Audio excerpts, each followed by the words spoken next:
اولاد کا نہ ہونا آج کل ایک عام بیماری بن چکا ہے، جس کی وجہ سے میاں بیوی میں اکثر لڑائی شروع ہو جاتی ہے اور بعض اوقات تو یہ نوبت طلاق تک بھی پہنچ جاتی ہے۔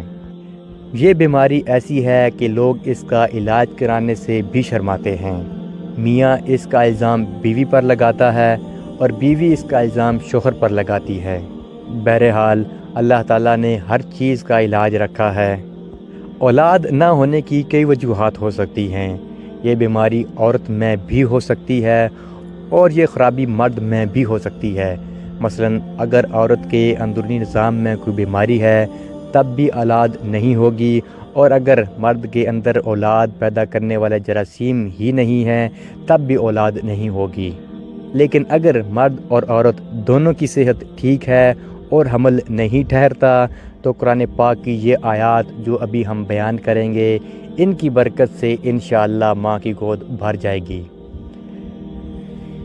بسم اللہ الرحمن الرحیم۔ اقرأ بسم ربک الذی خلق، خلق الانسان من علق، حامیم، الف لام را، تلک آیات الکتاب المبین۔ عورت عشاء کی نماز کے بعد 100 مرتبہ یہ پڑھے اور پانی پر دم کر لے، پھر یہ پانی 90 دن تک خود بھی پیے اور اپنے شوہر کو بھی پلائے۔